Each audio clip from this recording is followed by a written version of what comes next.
हाँ यस, अगला वर्क है अपना पीएच। देखिए पीएच एक ऐसी संख्या होती है जो किसी विलयन की अम्लीयता या क्षारीयता को दर्शाती है, एक संख्या के रूप में आती है। वास्तव में इसको परिभाषित अब यूँ करें, हाइड्रोजन आयनों की सांद्रता के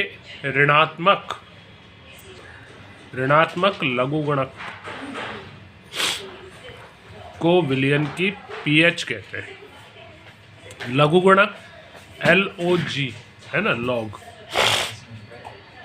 ये पीएच का ये सूत्र होता है, minus of log H plus या माइनस ऑफ लॉग। ये लघुगणक एक गणित में आएगा आपके, अभी तो नहीं है, हायर क्लासेस में जाके ये लघुगणक का पार्ट आएगा। जैसे घातांक नियम होता है ना, वैसे ही संख्याओं का लघुगणक रूप होता है।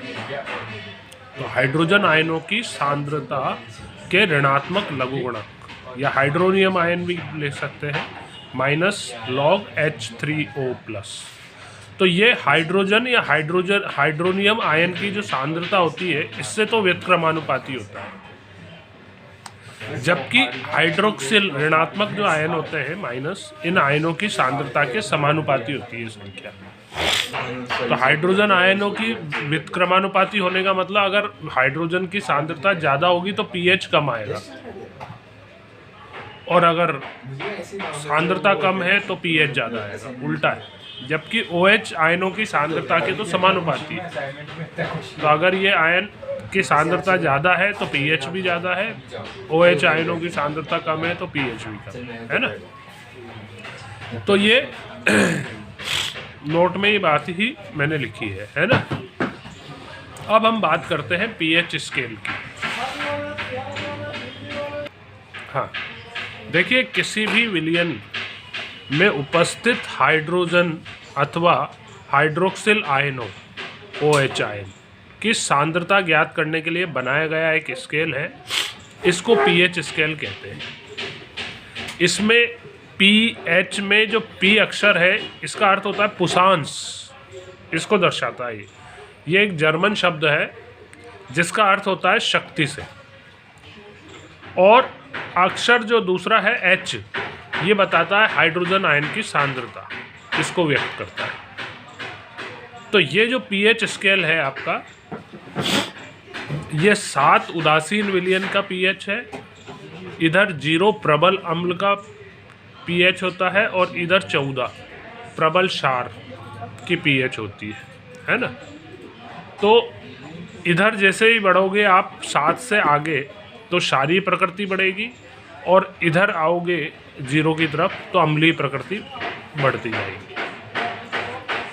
7 उदासीन विलयन जैसे जल, शुद्ध जल, इसका होता है 7, है ना।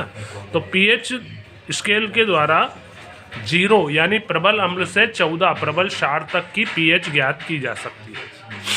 उदासीन विलयन जैसे जल, शुद्ध जल, इसके पीएच का मान होता है 7, और अगर पीएच का मान 7 से कम हो तो फिर वो अम्लीय गुण वाला होता है, और पीएच का मान 7 से ज़्यादा हो तो वो क्षारीय प्रकृति का होता है।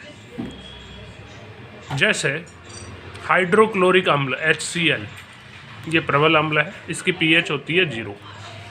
जठर रस, ये भी एक अम्ल HCl अम्ल का ही रूप है, जो पेट में उत्सर्जित होता है, हमारे खाने को पचाने में, भोजन को पचाने में उपयोग में आता है। ये भी अम्लीय है, 1.2 इसकी पीएच होती है। नींबू का रस, ये भी अम्ल है, 2.2। शुद्ध जल जो कि उदासीन है 7। रक्त क्षारीय प्रकृति 7.4। मैग्नीशियम हाइड्रोक्साइड MgOH का होल ट्वाइस 10। NaOH प्रबल क्षार, इसकी होती है 14, है ना। तो इस प्रकार हम इस पीएच स्केल द्वारा अम्लीयता और क्षारीयता की पहचान ज्ञात करते हैं। अब हम बात करते हैं दैनिक जीवन में पीएच का महत्व। सबसे पहले अम्लीय वर्षा और पौधों और जीवों पर पीएच का प्रभाव। देखिए, हमारा जो शरीर है और सभी जीवित प्राणी एक बहुत ही संकीर्ण पीएच परास के बीच में जीवित रहते हैं। वो संकीर्ण पीएच परास है 7 से 7.8 के बीच रहनी चाहिए हमारे शरीर की या जीवों की, इसी के बीच जीवित रह पाते हैं। अच्छा, वर्षा का जल वैसे तो शुद्ध माना जाता है, लेकिन प्रदूषण के कारण जब इसकी पीएच का मान 5.6 से भी कम हो जाए तो इस प्रकार की वर्षा को अम्लीय वर्षा कहते हैं, क्योंकि उसमें अम्लीयता बढ़ गई। और ये वर्षा फिर इस वर्षा का जल नदी, जलाशय से लेकर खेतों या की मिट्टी तक को प्रभावित करता है। इससे फसल, जीवों से लेकर पूरा पारिस्थितिक तंत्र प्रभावित होता है। तो प्रदूषण को नियंत्रित करके अम्लीय वर्षा को नियंत्रित किया जा सकता है, रोका जा सकता है ना। दूसरा उपयोग आता है खेत और बगीचे की मिट्टी का पीएच।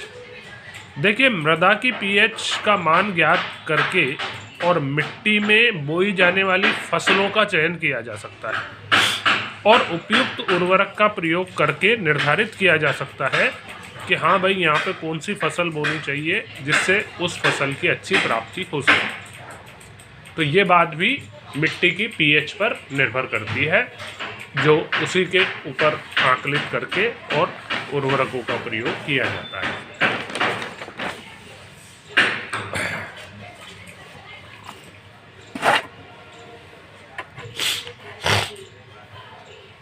तीसरा उपयोग आता है इसका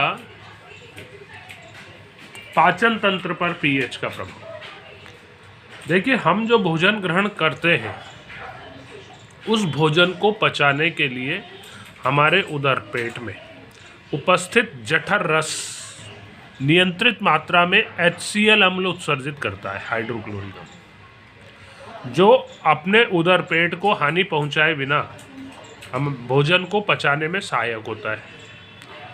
परंतु अपचन की स्थिति में जब हम ज़्यादा खा लेते हैं, है ना, और पचता नहीं है खाना, अपच की स्थिति में उधर अत्यधिक मात्रा में HCl अम्ल उत्सर्जित करेगा।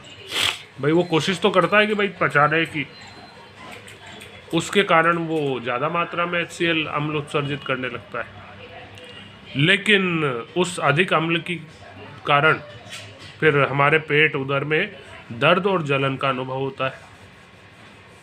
इससे बचाव के लिए दुर्बल क्षारक पदार्थ जैसे मिल्क ऑफ मैग्नीशिया MgOH का होल 2H या सोडियम हाइड्रोजन कार्बोनेट NaHCO3 जो कि इनो में आता है, इनका प्रयोग किया जाता है।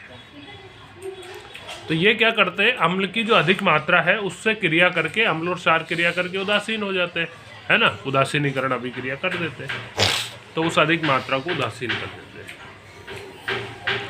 अगला उपयोग आता है पीएच परिवर्तन से दंत क्षय, दांतों का क्षय। देखिए, हमारे मुख की जो पीएच है सामान्यतः 6.5 के करीब रहती है। जब हम खाना खाते हैं, खाना खाने के बाद मुंह के अंदर उपस्थित जो बैक्टीरिया होते हैं वो दांतों में लगने वाले अपशिष्ट भोजन जो बच जाता है दांतों के अंदर, उससे क्रिया करके अम्ल उत्पन्न करते हैं, जिससे हमारे मुख की पीएच कम होने लगती है। अगर पीएच का मान 5.5 से कम हो जाए तो फिर दांतों के एनेमल, ये जो सफ़ेद सफ़ेद दांत दिख रहे हैं अपने, इसका एनेमल का क्षय होने लगता है। और फिर भोजन के बाद, इसलिए इससे बचाव के लिए भोजन के बाद हमें दंत मंजन या क्षारीय विलयन से मुख की सफाई अवश्य करनी चाहिए, ताकि हमारे दांतों के क्षय को रोका जा सके, दांत खराब होने से बचे। एक कीटों के डंक द्वारा उत्पन्न अम्ल से सुरक्षा।